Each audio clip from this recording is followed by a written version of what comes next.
Coaches, we're going to talk about Louisville Live. You guys want to give an opening statement? Or Coach, sorry. No, I'll let Coach. Coach is better at the mic, so I'm just here for my looks. Go ahead, Coach. Oh, you know, obviously we're very, very excited about the event.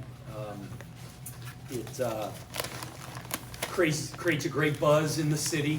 Ton of people are talking about it. Our players are talking about it. I mean, it's one of the few times, obviously, we go to the arena with a packed crowd where, you know, a win and a loss isn't at the line. So obviously the emphasis is having a great event. I give a lot of credit to our marketing staff and, you know, the production staff that puts it on, that are the visionaries behind kind of the entire setup of the deal. Obviously, I'm well aware of the event just because it's been here for a long time. I've always seen it from afar. I think it's been really cool how they've had it at different iconic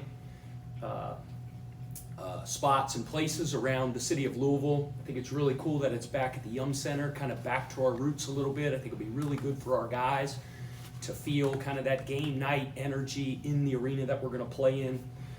Really thrilled to be doing it alongside Coach Walz, who's become a good friend of mine, a mentor and a confidant. Obviously, he's got a great team and a really, you know, they're very, very good every year. It'll be great to share the spotlight, share the arena, share the floor with women's basketball. I did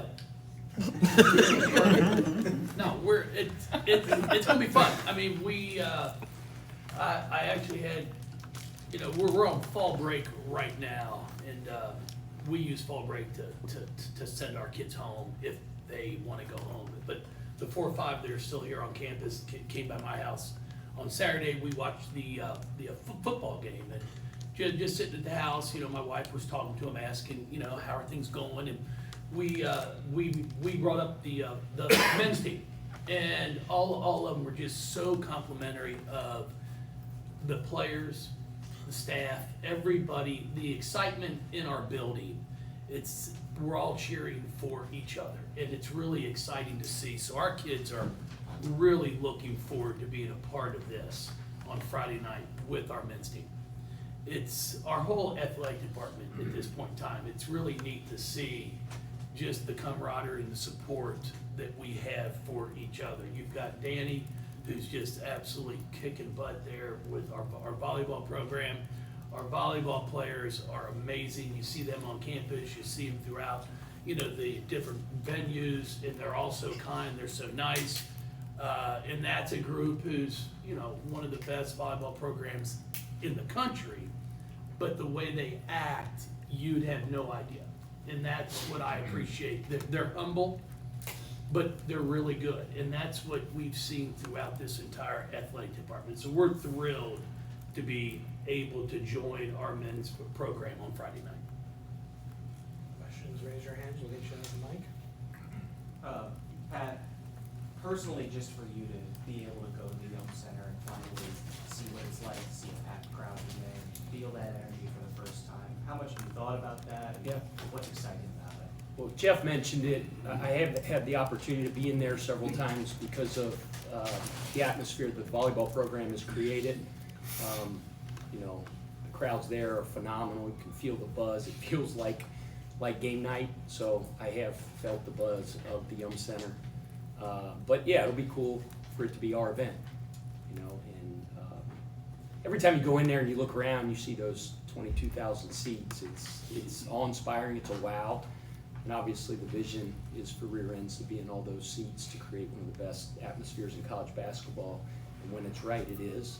And it'll be great to feel that energy on Friday. And Jeff, for you, just because you have so many freshmen on this year's team, for them to be able to go out there and see what a Louisville crowd looks like for the first time, what's that going to be like? It's going to be great. I mean, to have the opportunity to get out in front of our crowd and, you know, have it set up in a basketball, a venue is going to be good for our kids.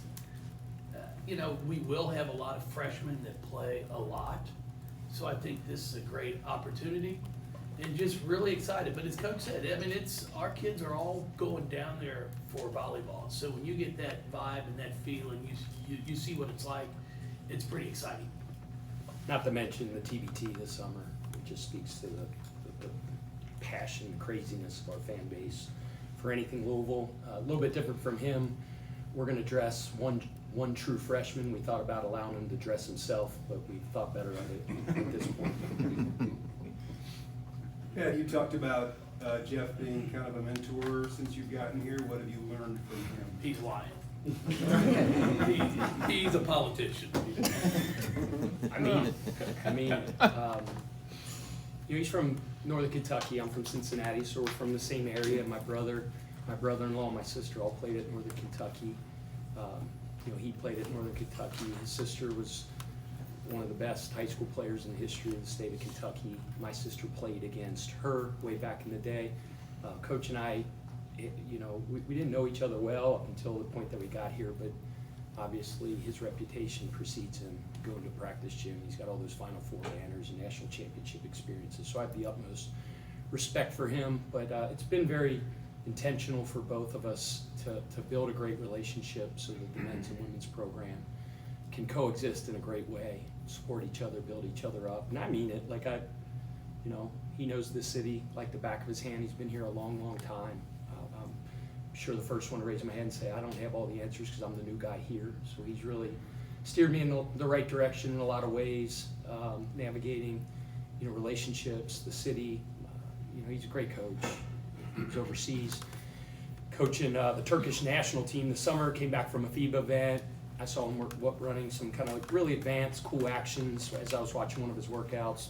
It's just an example, and I asked him about it. He has his video coordinator, put it on film, gave me the write-ups. Just a good dude, and I'm not just saying that. Really enjoyed getting to know him and respect the heck out of him. Pat, have you ever been in a program with one of these events? I mean, people do them all the time. I was trying to think back if you've ever had one, and kind of what the energy does for having the guys. I mean, you mentioned being in the arena, but just the energy of the start of real practice kind of thing. Well, back in the day when Midnight Madness truly meant Midnight Madness, right? When it was October 15th, when the clock struck midnight, that was a magical moment. Because you didn't have all these hours in the off season where you had 4 hours on the floor with your guys in June and July and August and September and October. It was conditioning, and coaches had to feel like they were doing something, so they would run you into the ground. I mean, it was sprints, it was suicides, it was 17s and 1s. I mean, you felt like a track star. And then when those lights came on, we got the ball for the first time, the practice uniforms on, it truly felt magical when you ran out onto the court. And, college basketball's gotten away from that a little bit. And I like the way it is now, but you have lost that magic a little bit. I think back to when I played at Xavier. I told you I missed 1,000 points by 847. But I remember when I played there, we had that doors open, run out, and it felt really, really cool. Did some stuff, throughout my head coaching career and things like that, but nothing to the extent of what Louisville Live is. Like I said, it's a big deal in town. It's a big deal because Louisville basketball is a big deal. That's why all these cameras and all you guys are in this room. But you wouldn't be here if this event wasn't a big deal either. People are talking about it. I was watching what was on last night, whatever. I was watching the first quarter of the Bengals game before I had to go to Johnny's games. They took a tough L yesterday, and Louisville Live commercials come on, and you see Jack Harlow, you see this, and he's not going to be there tomorrow, so I don't want to promote that he's going to be here. You never know, but it's a big deal. It's a big deal, and I'm really excited about the buzz and the pomp and the circumstance and all that stuff. It's going to be cool. Yeah, hey Pat, over here. You had, you kind of started by talking about just how excited you can see some of the players getting for this event. Do you see them, those guys who are going to be doing the dunk contest? Have you seen them working on their stuff? So do you have any Jeff, favorites? who knows me like the back of his hand, we've come up with this new thing where he puts a buzzer on me. As soon as my answer goes over 2 minutes, he just buzzes the crap out of me. So I need to learn to shut up more. That was the longest answer in the history of press conferences a minute ago. No, I don't want to see them out there working on their dunks. It's going to scare the crap out of me while they're doing their dunks, that nobody gets hurt. We got a couple really good dunkers, and I think they'll do some crowd-pleasing stuff, but I'll be going like this just to make sure nobody gets hurt. Yeah, and then just also wanted to ask about, since you guys have started at practice again, are there things that you've seen, obviously a ton of room for growth coming off that trip to the Bahamas where you did a lot of good things, but how have you kind of seen them come back from that? And, you know, like you wanted them to kind of go away for a while in that reset. Did you see them come back with that same sort of focus? Yeah, no, it's been good. Been very, very pleased with how the first, full week of practice, but even before that, we had our 4-hour segment where we were on the floor with them doing preseason workouts, and I've been very, very pleased with the effort, the focus, the intensity, and how we're building. It's a little off topic, but you probably both saw that the UNLV quarterback left his team over a dispute over NIL money. Given that Congress has no appetite apparently to put guardrails up, what is the climate that you're dealing with, and do you have any thoughts about how to rein in some of the craziness we're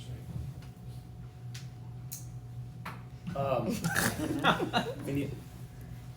I guess the only constant or the only known, the only thing that you can fully expect is probably chaos right now.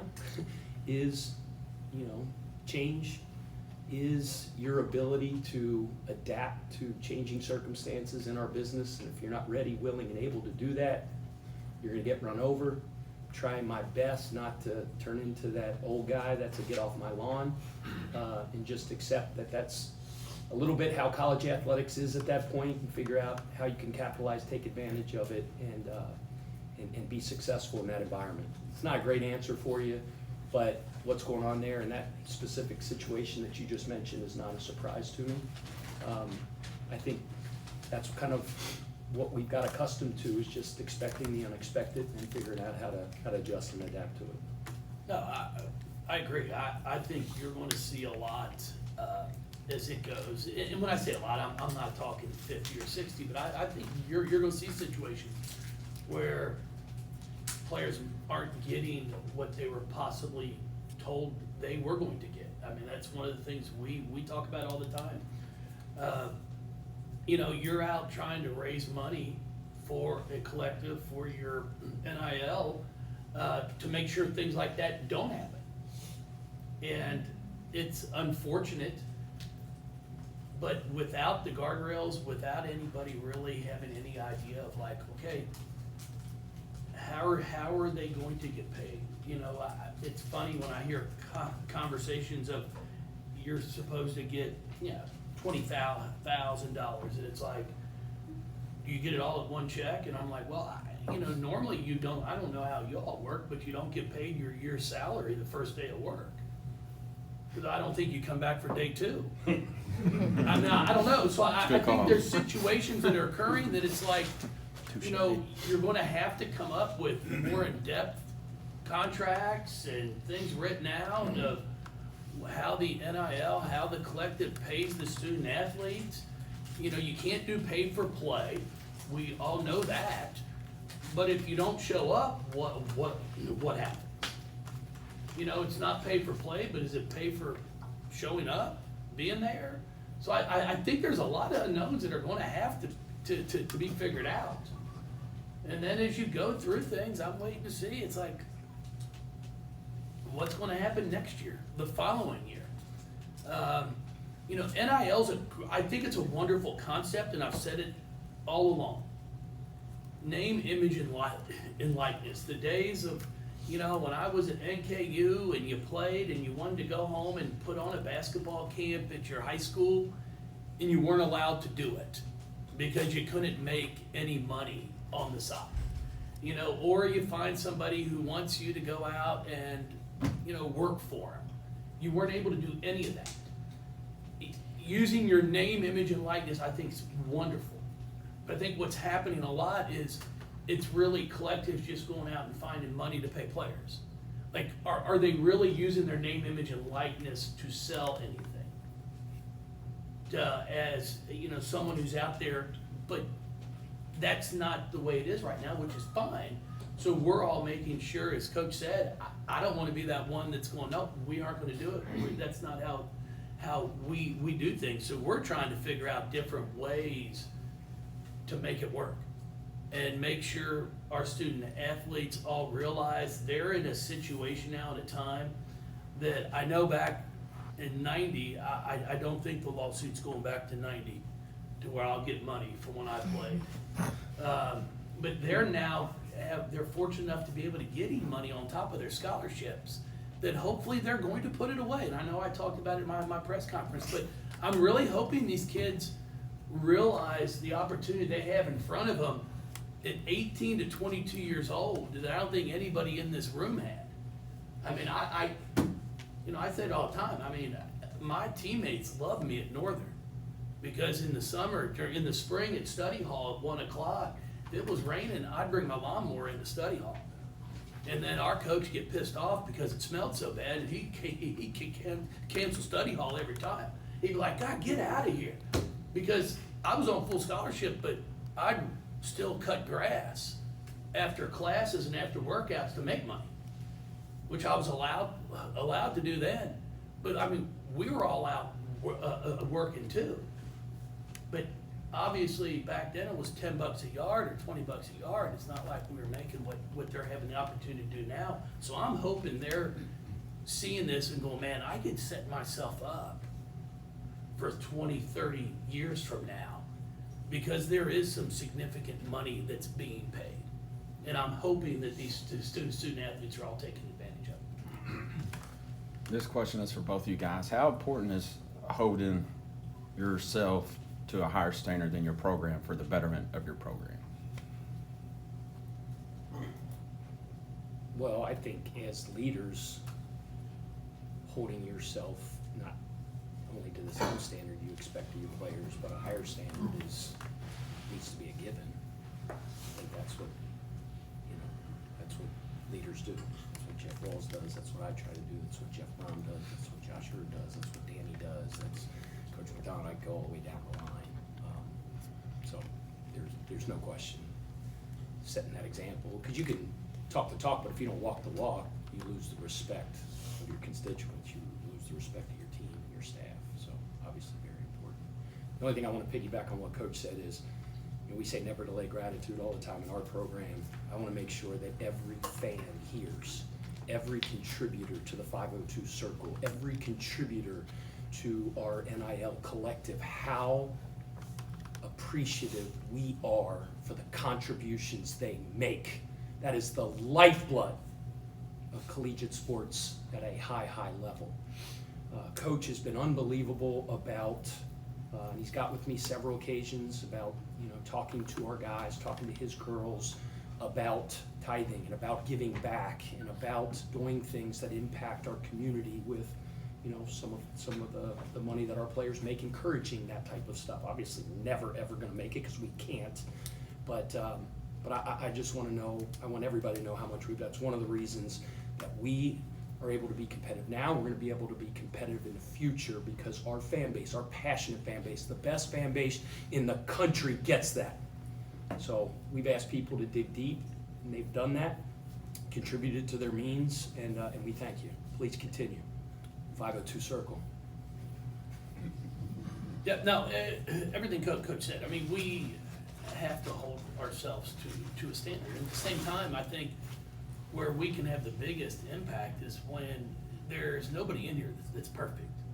So when there is something that takes place, or something goes wrong, or I say something at practice to a kid that I was wrong on, when I go back and watch film, is being able to admit when you're wrong. And I think when you can show that you're vulnerable to your own players and your staff, then you gain a lot more respect. And I think that's one of the most important things, and that's one of the things that we talk to our players, and I talk to my staff about is, we don't have all the answers. And there are times in the heat of the moment, I think I know what I saw. But then when I go back and watch film, I'm wrong. And being able to, and not just apologize to that kid, but to be able to apologize for the whole team and say, hey, I was wrong. I saw it wrong. I shouldn't have sat there and said we should switch. We should have stayed with it. That's my fault. When you can do that, then your kids know that you're vulnerable as well. So that's just one little small example of, we try to be the leaders and show them how to do things, but we aren't perfect either. Any more questions? Thank you, everybody. Appreciate you. Appreciate it. Thank you, guys. Thank you.